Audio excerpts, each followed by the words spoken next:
All right, ladies and gentlemen, boys and girls from all over the world, good morning, good afternoon, good evening. Just make sure really quick, for those of you familiar with Zoom, can you raise your hand if you can see both of us and hear me? Thank you very much. And I know that because you would say that I have a face for radio and a voice for a blog post. So here we go. Really quick, some orientation to Zoom before I get into who we are.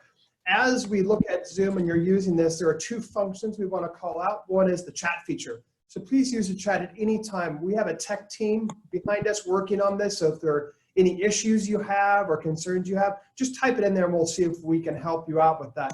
Also, if you'd like to put your comments, your thoughts as we go through this content, please make sure you're doing it to all panelists and attendees so everyone can benefit from the learning that we all have.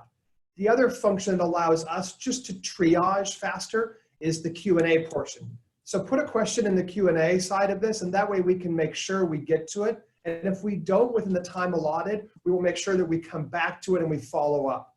Some general housekeeping rules. Everyone's muted just because we have about 40 or 45 people right now on this session. It is being recorded. We'll offer you the recording afterwards and it'll be posted. At the end, we're going to run a very short survey. We so appreciate your feedback on how to make these sessions better.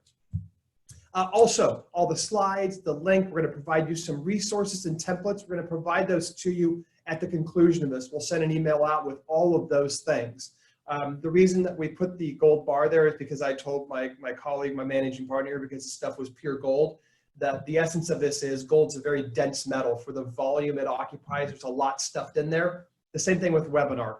So we're going to get moving on that. And speaking of my co-host here, this is the managing partner of the Chapman & Co. Leadership Institute. This is Sarah Hanna, hails from Alaska, comes to St. Louis for Washington University, top tier school, went to business school there. Thought I could actually help them run their business. So she ran admissions for WashU, came to Barry Waymiller, our parent company, and she's been here for about 15 years. She ran sales incentive programs. She's also a lot of the architect of a lot of Barry Waymiller University inside. Sarah and I started the Leadership Institute about 5 years ago. My background is in the US military, where I was an officer and spent about 25 years in a variety of different deployments, peacekeeping operations, and I've been doing this consulting work for about the last 6 years as well. That's a little bit about our background. As we jump into this webinar and leading through coronavirus, some tools, some suggestions for leaders in uncertain times, the first thing I'm going to do is get some input from you all. I'm just going to ask a few poll questions. And the first one, just a completely opinion question here. I want to know from you, this poll should be going now, following the COVID-19 outbreak, my business will be just fine without any changes, very little change, moderate change or drastic change. So if you want to do me a favor, and just put in your votes on this poll question here. What do we think from your perspective? And as I get about half of the folks voting, I'll close the voting and we'll share with you these results. So I'm going to pull it not till we finish up and get everyone in, but just get a sense from you all where we are. So as I end this, and I'm going to share these results, and these results are now sharing, you can see the majority of you, almost 100% of you, said moderate or drastic change. Okay, next poll question here. Next poll question is going to also be on an opinion part of this. So let me launch this one for you. The second poll question is also opinion, and the COVID outbreak will have the following impact on my organization. It'll have zero impact, it'll have little impact on projected goals, it'll have a substantial impact or a major impact on your projected goals. What would you say from that standpoint? And again, this is opinion, and you decide what's major, what's substantial. For example, our business, we're in the business of bringing people together in large groups, in rooms. You can imagine what that does to our business. As you finish up here, I'm going to share these results with you in 1 second as I end this polling, and you'll see the majority of you wrote it either of substantial or a major impact on the business. And that's, I think, what we're talking about. And as we go into this, obviously there's some change going to be here. And before we start, I wanted to just give really quickly, for the Chapman & Co. Leadership Institute, we have 3 values. It's seek to understand, show up to serve, and make it better. And we usually start with those as we are right now. So we move into Barry Waymiller. I mentioned this name before. It's a company that started back in 1885, had 2 team members in just one place, right here where we're broadcasting from in St. Louis, Missouri. Today, 2020, we're about a $3 billion annual revenue organization. We've acquired about 110 different companies all over the world, from China to Europe to North America, over 100 locations worldwide. We put the bottom, the financial return here. We have about 18% compound revenue growth since about 1987, our first acquisition. The reason we bring this up is this is about both a caring culture and a very performing company. And we understand that both drive each other. They're not separate from that. And as we talked about, I asked the poll questions because really what it gets to is it gets to change. Organizational change, probably most likely for most of us, is going to be required, even for the organizations we work with, where their business is not decreasing, it's actually increasing. And the reality is successful change, you can see from this quote here, requires people to change, human beings in the organization to do things differently, and it begins and ends at the individual level. And so that is where we are going to go, is with some change. Sarah? Before we give you all some tactical things on how you can lead during this time, let's talk about the time period that we're in. Most of us, as Matt mentions, are experiencing quite a bit of change. So what I want you to do is I want you to think about 2 changes that you've experienced actually in your past. And so I don't want you to pick a current one. We're in the middle of it. I want you to think about something that has happened in your past. The first one that I want you to think of is a change that you chose, something that was 100% in your control. As an example, a change that I chose was choosing to move to St. Louis from Fairbanks, Alaska. It was a 4,000-mile move, but it was completely something that I, brought upon myself. And then the second one that I want you to think about is a change that was inflicted on you. You didn't really have a say in. So an example for myself is just before I was about to make that move, about 2 weeks before I was about to get on an airplane, I ended up in the hospital. Spent 4 days in the hospital, disrupted a lot of the plans that I had. So that's a change that was inflicted on me. So I want you to hold in your mind, 1, a change that you chose, and 2, a change that was inflicted on you. It can be personal or professional. Once you have it, I want you to hold that change that you chose first in your mind. And I want you to think about what your first reaction was, not what you ultimately did, but you made the choice, and I want to know your default response. And as we transition to the next slide, we're going to bring up a poll question. I'm going to have you enter in what that first reaction was. Was it A, hell yes, ready to go? I chose it, I'm ready to go. B, maybe I'm going to need some more information. C, man the cannons or actively resist. Or D, oh no, this is terrifying. And so as Matt goes ahead and brings up that poll question, you'll be able to select A, B, C, or D. And I'm not seeing the poll question at the moment. As we work on the tech, you guys can consider kind of what that default mode for you was. And there we go. It is up for the change that you chose. What was the first reaction? We've got quite a few who are in the A camp. A few who are saying, you know what, I chose it, but I need some more information. Even though I chose it, I'm going to actively resist it, which is completely fair. And a percentage of you who say, I chose it, but this is still pretty terrifying to go through. Let a few of you go ahead, and we're going to share the poll results. This is typically how it'll turn out in bigger groups. The majority of people are ready to go, something that I had complete control over, therefore I'm ready to go, but we still see people who are sitting in the other categories. Now we're going to switch over to the change that was inflicted on you. And again, I'm going to ask you to think about what was your first reaction. So the first thought that goes into your mind once you hear of this change inflicted on you. Am I ready to go? Am I going to need more information? Am I going to actively resist? Or perhaps this is terrifying. So as you go ahead and enter in that answer to that second poll question, you'll start to see people who still, we're going to fall into all 4 categories. There's a handful of us that I didn't choose it, but I'm still completely adaptable and I'm ready to go. We see an increase in the people who say I need more information. We see an increase in people who actively resist. And we certainly see an increase in people who say this is terrifying. And so what does this exercise reveal to us about how people process change? One of the things that we know and what people will say when we do this in person is, well, different people will react to the exact same change in different ways. And this is fair. If you think about a major life event, say a divorce, for some of us, perfectly fine. Wanted it, chose it, all good. And for some people, it's terrifying. And so that is a human quality of change. However, we also know there's a huge difference between things that I have control over and things that are inflicted on me. It's safe to say most of us on this call are in the position of having a lot of change that's inflicted on us, not change that we chose. And so that begs the question, as leaders in organizations, we're going to bring up a next poll question around what percent of change efforts actually fail. And so according to HBR and McKinsey research in organizations, what percent of change efforts actually fail? And so I'm going to read to you your choices so you can think about it as we get those poll questions up. Is it 24%? And here we go. You can put in your votes. 70%, 55%, or 33%? What percent of change efforts fail due to employee resistance? And as we look and tabulate those results, you all are, the majority of you guessed correctly, 70%. Another way to say it is the vast majority of change efforts fail due to employee resistance.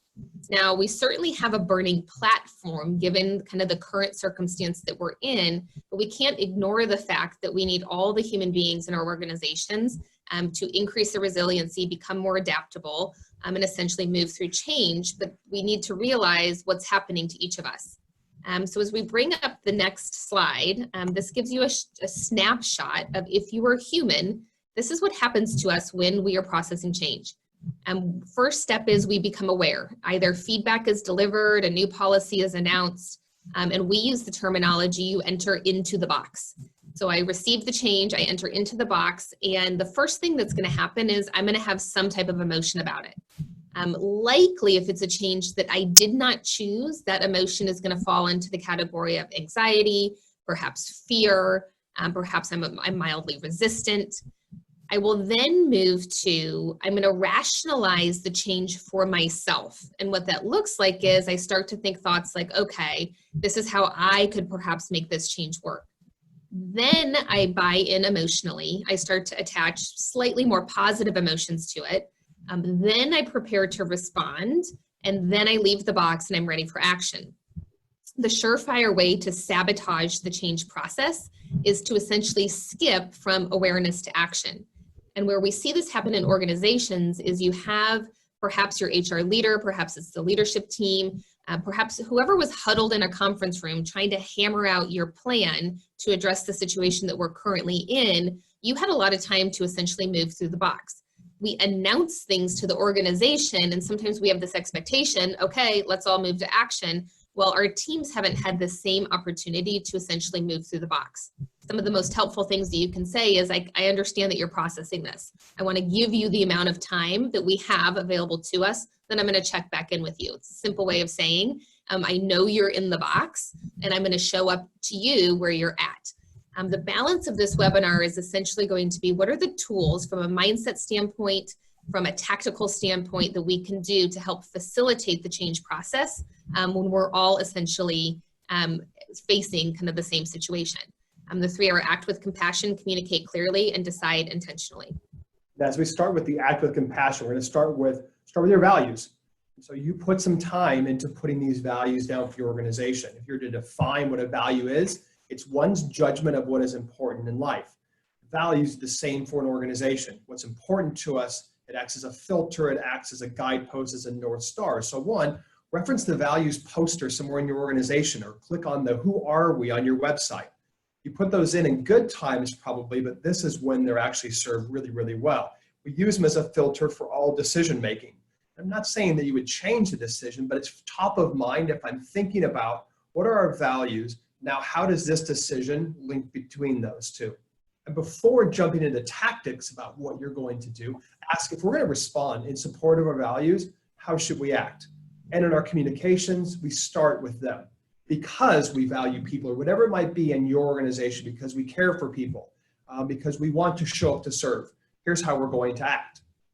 Let's make this more tactical. and a do, don't do, say, don't say. So I'm going to say, hey, since we believe in enlisted value versus according to our HR policy directives, I'm going to start by saying, how does this align or misalign with our values? Instead of saying there's a time for values, there's a time for business. I get for a lot of organizations, we're at the Maslow's hierarchy of need here. I just need to survive. The values allow us in that survival mode to act in accordance with what we believe to be valuable. I want to highlight this team member in recognition according to this value versus it drives me crazy when I see the pictures of everybody on a boat rowing the same direction. Doesn't help. Let's just talk about, I want to encourage the behaviors I want to see more of. I'm going to say that in that value. Also from a do versus don't do. I'm going to be interested in where we are or are not living our values, especially now when perhaps for a lot of you, I've distributed a lot of my workforce to a lot of different places. I'm going to have people at home, ask them to print this out or have it on their screensaver. Don't ask them to refer to your website. Have it top of mind for them because they're going to be asked to be making a lot of different decisions and talking with customers and clients. Having that top of mind is important. The last one there is have you use it as a North Star, a guidepost for culture and decisions to all stakeholders, people, the customers, shareholders perhaps, not just using your values solely to say the customer is number one and working with them. For some of you know this book. This is a book that we wrote. It's the story about Barry Waymiller. And one of the stories they have in there, and I'm not going to belabor this part because it is different, and Barry Waymiller is probably different in some aspects than your organization.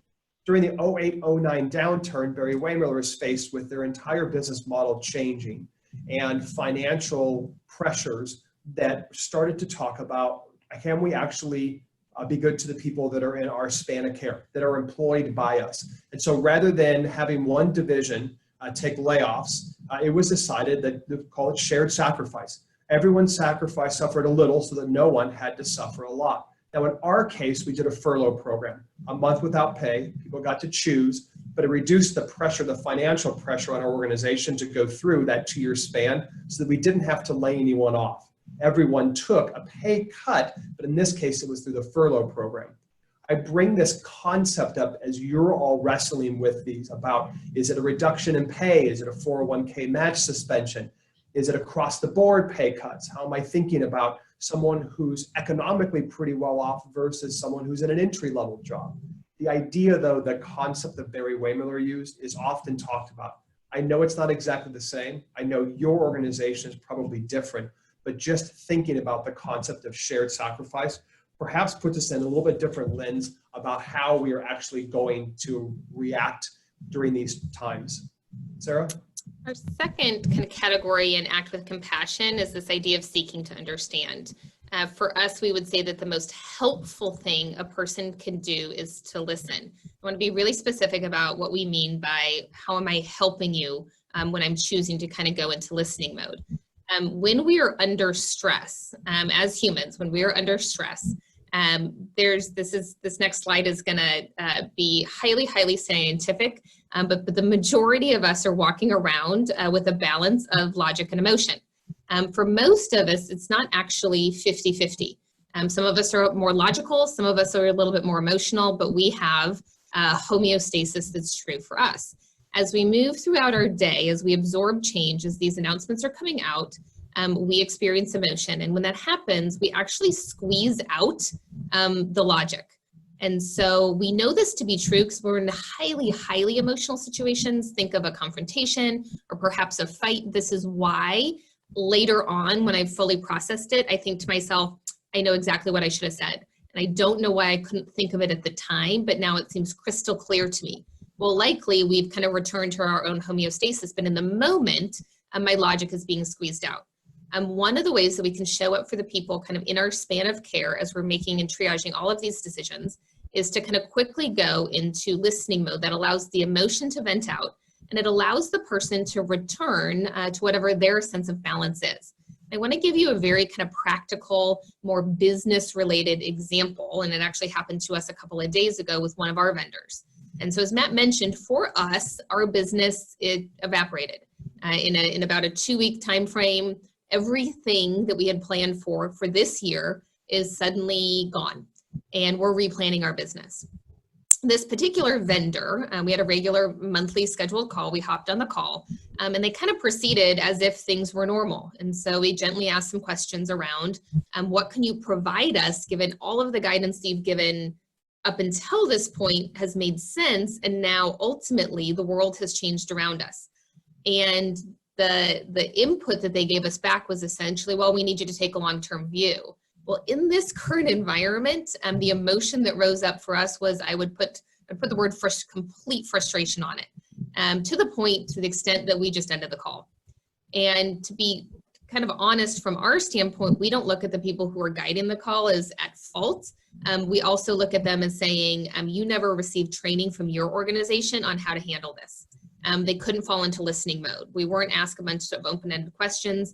There was no concern for where we were at as a business. So a complete business example, if we're not teaching our customer-facing, our client-facing team in these skills, it's difficult for them to reduce the stress for the people that they serve.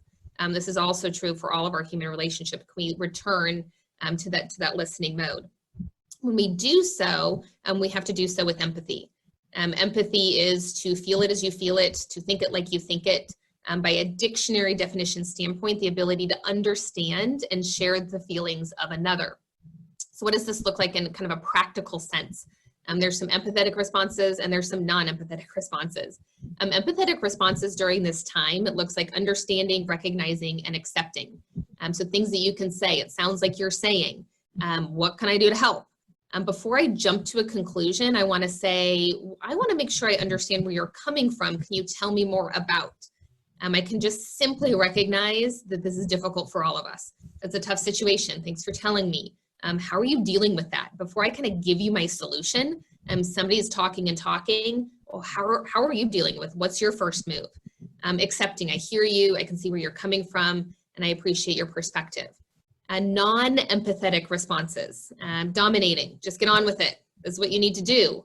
Well, we're all in that boat together, rowing in the same direction. I need you to be part of the solution and not part of the problem. Avoiding, this is a huge one for right now. Like, stop worrying, you'll be fine. I'm sure it'll all work out. This has to end sometime. For most of us, not helpful, given the amount of uncertainty. And my personal favorite, which would be judging. Are you serious? I wouldn't have done it that way. I'm surprised you did that. I want you to put into the chat for the non-empathetic responses, which are the ones that you fall into. And perhaps not what you say, because I know some of these statements are a little bit harsh, not what you say, but what's going on in your mind? What's the mindset? What's the first thought when somebody kind of goes down a road that you don't necessarily agree? Go ahead and put those to all panelists and attendees in the chat room. This is kind of group confessional time for me. Again, it would be probably I'd fall into that judging pretty easily. As I give you kind of the second skill in this category, we're going to kick it off with a poll question. And I'm going to read it to you as Matt goes ahead and brings that up. And the question is, what is the number one thing employees say their direct leader could give them to inspire them to produce great work? What is the number one thing employees say their direct leader could give them to inspire them to produce great work? And once that poll comes up, your choices are going to be increased pay, promotion, recognition, autonomy, training, or perhaps a treadmill desk. So that would probably help me be a little bit more productive. And since we're having a little issue with the tech and the poll coming up, I'm going to have you go ahead and put your answer into the chat. Increased pay, promotion, recognition, autonomy, training, or anybody out there just, oh, now the poll's up. All right, that's an easier way to put in your answer. The number one thing employees say their direct leader could give them to inspire great work. All right, and as those come in, you all are a smart group of people. You're absolutely correct. Recognition. It's the number one thing. And if you think about it in that contrast with that first answer of increased pay, that first one, that's going to be difficult for a lot of us for the time being. But recognition is something that I literally cannot run out of.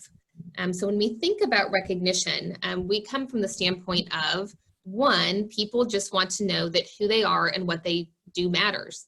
Essentially, does anybody see me? If you're in the situation that you have a lot of people who are working from home, this becomes even more critical, even more important. It's literally, I'm not being seen. And so what are the mechanisms we're putting in place to increase recognition and celebration? And we also believe that recognition is your most abundant resource. If it is genuine, if it's proportional, if it's timely, you literally cannot do enough of it.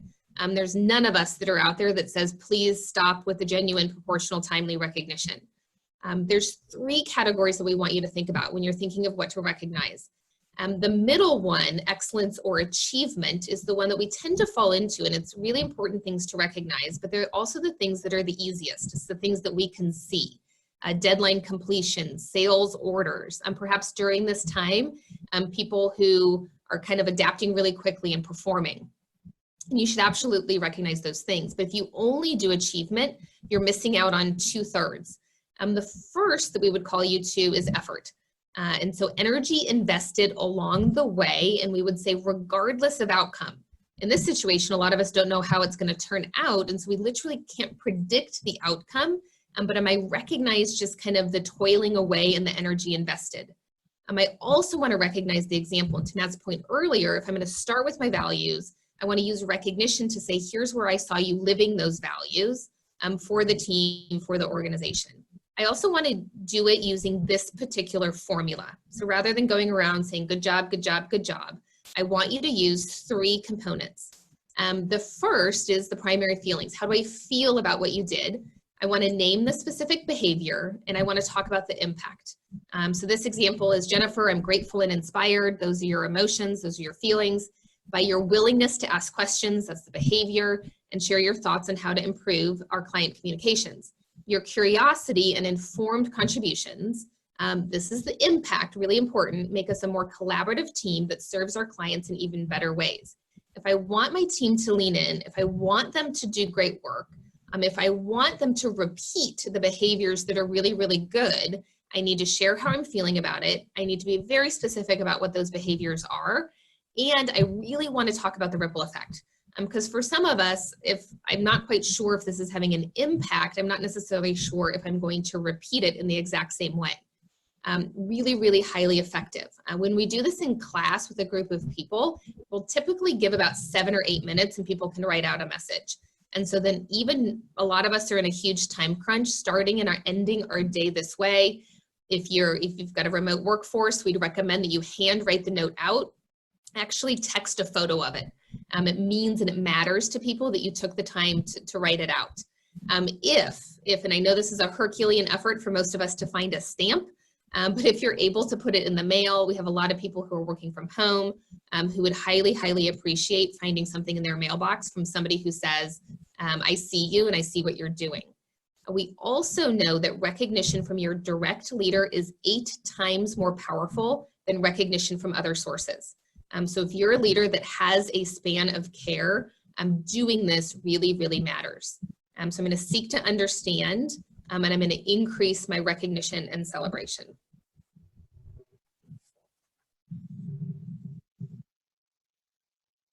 Matt, I think you're on mute. So act with compassion was one, communicate clearly is the next one. So as we look at increasing communication, first of all, the graphic. Anyone in the chat room know where this reference comes from? Any pop culture fans out here?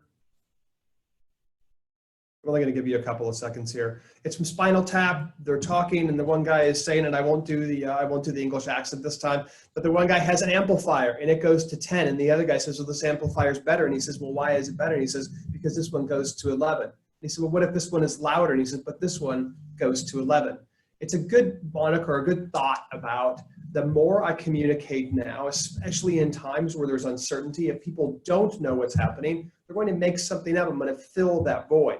So in times of stress, there's no difference if I'm a civilian organization, a military organization. There are some things that I can do.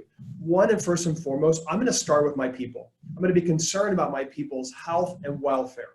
Number 2, I'm going to be very transparent. I'm going to say what I know and what I don't. As an example, in the Air Force, I did a study to try and figure out where do people receive the most trusted information. The most trusted information was received from peer group. Number 2 was unauthorized blog posts. At the very, very bottom was official communications. And the reason that is for a lot of organizations, our official communications, we try and put a spin around it. And we use a whole bunch of words.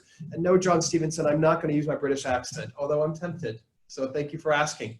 The next one, establish a rhythm. I'm going to have daily touch points, either written or video. And it might feel, especially for those of you in leadership, it might feel like, oh, man, I'm so tired of hearing myself talk. You probably are, but your people are not. They need to hear it constantly. A care for people starting out, very transparency about what you don't know and what you do, and that rhythm.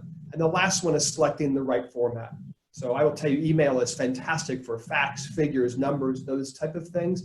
Anything doing with emotions or feelings, email is just not a good venue for that. I recommend phone call, and then of course, video even better, because you can pick up on the nonverbals a little better.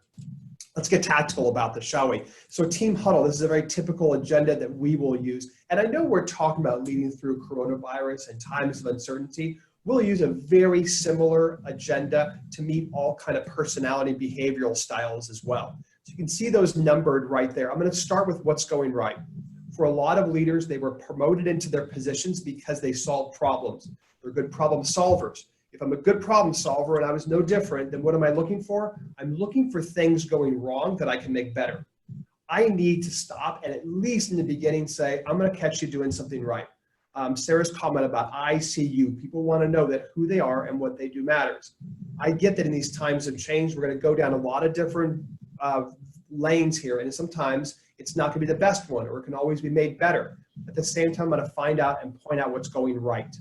Next one I'm going to do is just say, what's the new communication? What are the necessary announcements? Any change of policies? Even if there aren't any, I'm going to say there are no changes. I'm going to ask and have the question about how can we use this time of change to serve our people, our customers, our communities, those type of things.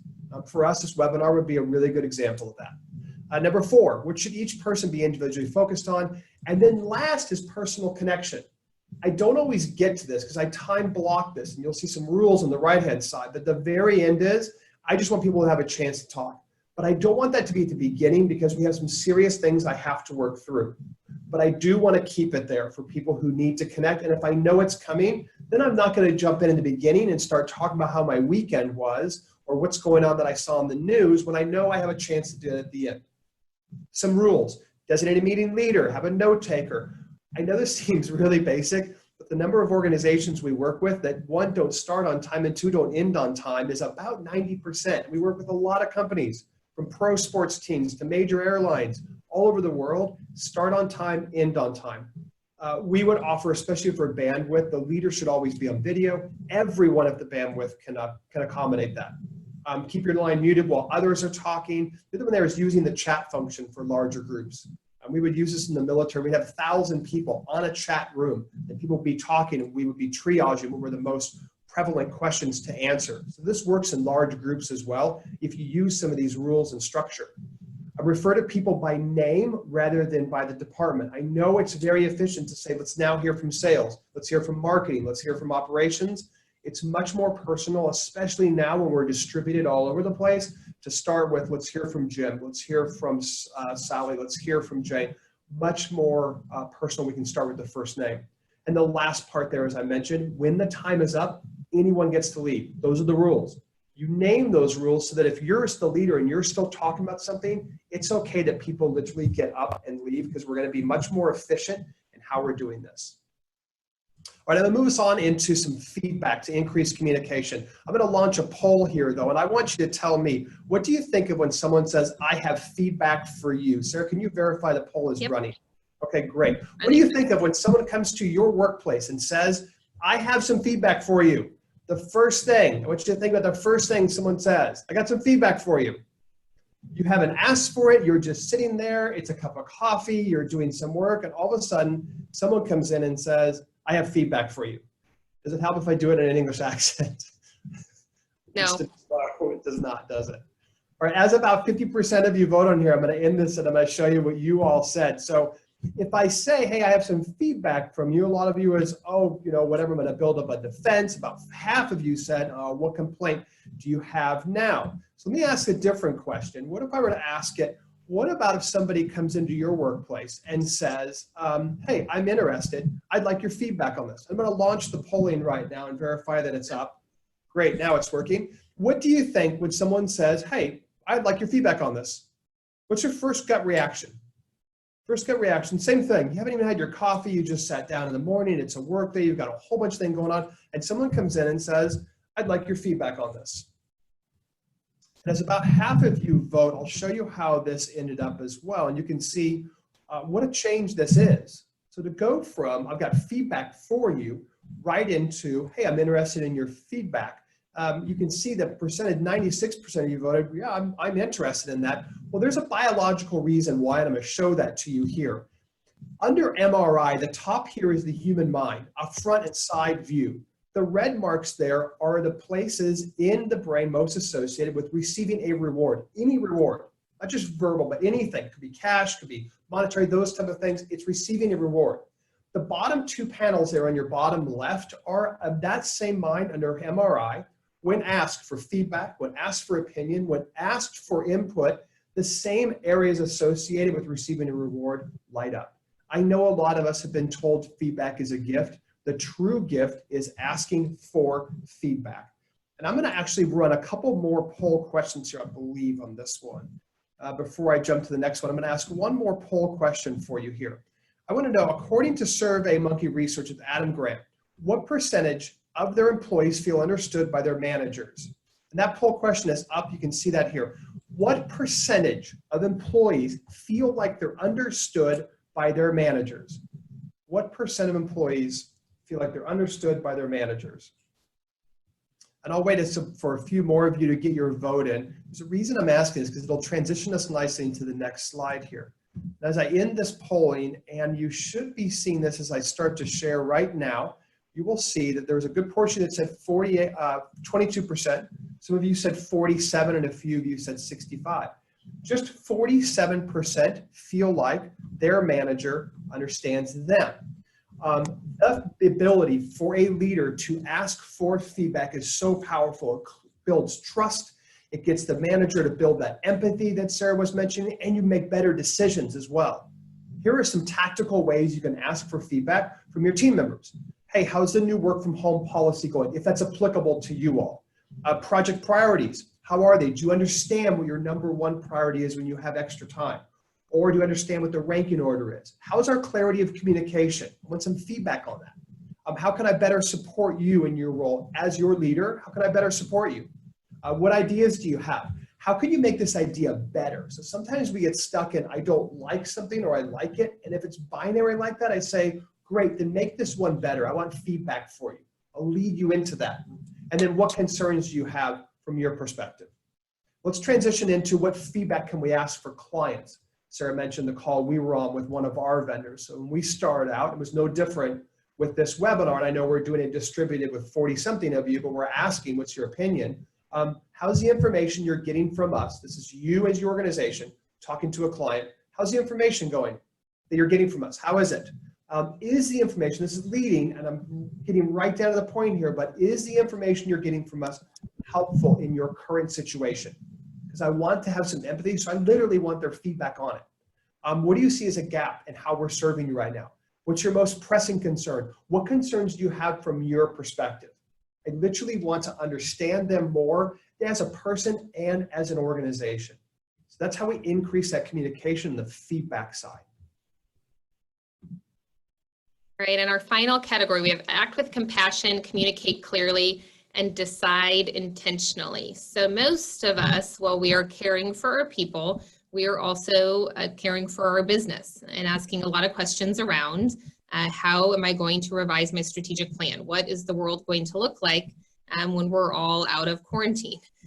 Is my business going to be different? And so you all mentioned from the beginning poll question, the majority of us is going to either have somewhere between a medium and a drastic change. And so how do we kind of triage all of these decisions that we're facing?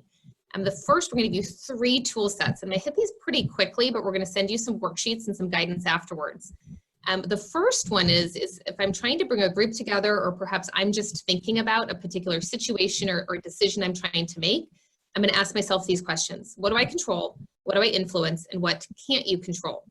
The So we built out this example just on the COVID-19 situation. I can't control, none of us can, unless you happen to be a hand sanitizer company out there on the call. Most of us can't control hand sanitizer availability. I can heavily influence employees' perspectives. I can heavily influence my customer client perspectives. I can control, perhaps depending on the role that I'm in, the company response or perhaps my policies or procedures. When we run this activity on pretty much any decision or any problem that we're trying to solve, what we tend to find out, what we can't control tends to be a few things, the economy, the weather. What we control completely, depending on role, tends to be a few things, but what we influence tends to be the biggest group.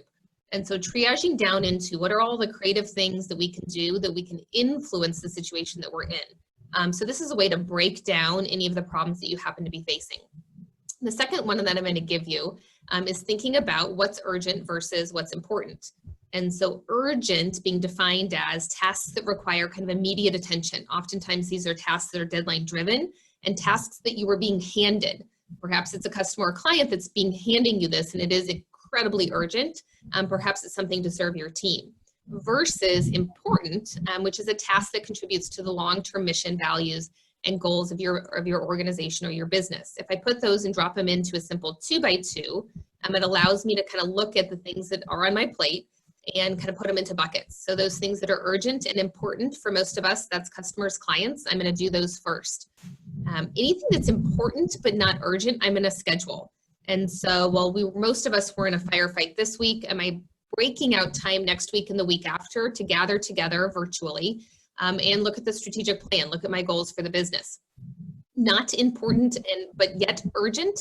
I'm going to choose to delegate those things if I can. And is there anything that is both not important, not urgent, essentially that I can shed? And that's probably a new list of things that I can just completely eliminate. So this is the Eisenhower decision matrix. And it's a tool that you can use and it's a tool that you can give your people. If you're getting asked the question, what should I be working on? And how do I prioritize my work? And then the third one is incredibly simple, but it's ask why, tell why. We actually got this from a client organization, and they invented it basically to address the challenge of a very senior partnership group and a very young team that was growing rapidly. And they realized we have a lot of context and information that we're not so great at sharing, and that the burden on leadership is to constantly tell why. When I'm sending that email with the 10-point plan or I'm announcing a decision, the burden on the decision maker is to give the logic, the background, and the context. The burden on those team members who perhaps weren't in the room, rather than assuming negative intent, none of us are perfect and we're going to miss it sometimes. So what I need from those people is I need you to ask me why. And so this particular organization used to carry mugs, coffee mugs around that would say, ask why, tell why. And if we both sides, decision makers and non-decision makers, kind of have this as a team norm, what happens is we don't have as much judgment. We don't make as much assumptions. It's easier to have a positive mindset to say, perhaps you just forgot to tell me, so I'm going to ask why. And as from a leadership standpoint, am I going to kind of over communicate, increase, go to 11, and I'm going to constantly be telling why. So ask why, tell why is a really simple one to essentially kind of double down on, especially during times when we've got people under stress, we've got people who are in the box, and we've got people who are processing quite a lot. So these are 3 quick tools that you can use when you're thinking about how do I move through all the decisions that I'm making and that we're facing right now. The last thing, a poll question we're going to ask you, as Matt goes ahead and brings this up, the question is that 69% of C-suite respondents say that employees, and still working on that poll coming up, have no barriers to asking questions at their companies. What % of employees agree with this statistics? So the C-suite says 69% employees have no barriers to asking questions. What % of employees agree with this statistic? And your choices are 50%, 100%, 0%, and 85%. I think we closed that. I'm going to relaunch this polling real quick because we only got one of you in. Let's see if this works. Hey, Sarah, we have submitted the polling. Is it showing right now? It's showing right now. It just got closed real briefly, but reopened it. Yep, we're good. So what do we think? How many people agree with this statement? I like the people who say, absolutely nobody agrees with that statement. I see you. All right, and as we get a few more responses in fact, it is 50%. So essentially, let's just assume, this may or may not be true in your organization, but what this is saying is half of all team members believe that there is a barrier to asking questions. So if you think, I don't need ask why, tell why, I don't need to give my people permission, this would say that about half your people, they're kind of asking for it. So this is a good one to kind of roll out as a new team norm. Thanks, Sarah. And as we look at how we lead through coronavirus, COVID-19, this would be no different. And you would say, well, wait a second. In deployments in the Middle East and deployments in West Africa, you would use these same tool sets? Absolutely. Number one, I want to act with compassion. If I want mission accomplishment, if I want great customer service, and the first thing I'm going to do is I'm going to start with my team and I'm going to act this way to every stakeholder that I have in my span of care. I'm going to communicate very clearly. I'm going to increase the communication and my listening. I'm going to ask for feedback constantly. I'm going to make some very intentional decisions. I'm going to ensure that I ask why and tell why, especially because whether it's hierarchy, the newness, or the stress of the change that's going on, I can't rely or actually put the pressure on my people that it's up to them to ask the questions. I want to constantly be asking that question and providing some context. We're going to provide you some leader communication. So one, communication is going to be to your leaders in your organization. We'll provide all of these templates. They're in a Word doc. You can take our logo off, put yours on, edit them as you see fit. A team member communication, so a message to all of your people. And then a structured communication you can use with your clients, customers, anyone out there, any stakeholder, even a board member. And you'll see that we've kind of structured it for you to put your edits and to put it in a very, very discreet, nice and easy, logical way. But we're starting with concern of the person, then values, then listening first. I want to know your perspective. Then I get into offering how we can help. At the very end, I get into here's a perspective that we're seeing. So we'll provide all of those to you. In the end, when we look back upon this event and how long it lasts, the virus is one thing, but then afterwards and where that goes is another. And so as we look back, though, this is what people are going to remember. In 25 years in the military, what I remember are the people, and I remember how they made me feel, how I made them feel. And so we're broadcasting right here from Maya Angelou's hometown in St. Louis, Missouri, and a very, very appropriate quote. It'd be really, really great if you could please provide us some feedback. It helps us understand where we're doing well. And so it's just a quick 10-question, I think, feedback. Sarah, the poll is up. I did my best not to do my Lewis Hamilton English impression just for you. So please, please give us some feedback on that. As that poll is up and that we're working, I do want to tell you about another webinar from two friends of ours, David Mead and Peter Docker. They wrote the authors of Find Your Why, a practical guide for discovering purpose for you and your team. In the past, they've done a lot of work with Simon Sinek. It is March 25th, next Wednesday at 11 a.m. If you'd like, please sign up at info@whynotpartnering.com. Just send them an email. They're going to put about 15, 20 senior leaders from around the world on a panel and just going to be sharing some thoughts and questions on that. So if you'd like, please sign up for that. As I mentioned, we're going to share this entire slide deck, this recording as well. We're Chapman & Co. Leadership Institute. That's Sarah. I'm Matt. You are a group of people who are trying to care for others as well. This is what we do. We do assessments, leadership development, a typical kind of consultancy with a lens that says I start with the people first. I'm going to leave this slide up. This is my email. This is Sarah's email. If you'd like to get resources, you can sign up at ccleadership.com/resources and connect with us. Any questions you have, please put them in either the chat or the Q&A. And I see one question already. Is the webinar and slide deck available in Spanish? That is a great question. I'm going to answer in Spanish. No. Not funny, sort of funny. Maria Olivos, we're going to ask. It's not actually available in Spanish. We do have some folks that are in Spain that are working with us. So I apologize that I don't have the deck in that language. Let me see if there's any others on the chat room here. We really appreciate all of you guys. I see some of you, the pants are saying that your poll is not working. So please let me know, Sarah, is that poll still up and available? Do you see that? It is up on my end, yes. Okay. If you don't, just put any of your ratings or any of your feedback in the chat area, that'd be really great. And just so you know, at this time, for us right now in the Leadership Institute, I don't need a contract. I'm not worried about anything other than if we can help, please let us know. We're offering free executive coaching. We obviously have a lot of leadership development that we're doing distributed webinars. And I know that this webinar, we could probably break into 5 areas and go down that road, and we'll break it up and hold a lot more. So if you'd like, just sign up, as I mentioned, ccoleadership.com/resources, and we will send you everything that we have and constantly produce new content. We'll make sure that you're on that mailing list. We're going to hang out for a little while longer, but I know we are at time or just before time. We get it a little bit early to give you some time back. So if you have any other questions or chat, please let us know and we'll hang out and answer them. But we're going to drop off the video and mute, put some music on. But if you have any questions, just put them up. And if it needs to be on video, we'll come back on. So thank you so much for attending. Sarah, anything?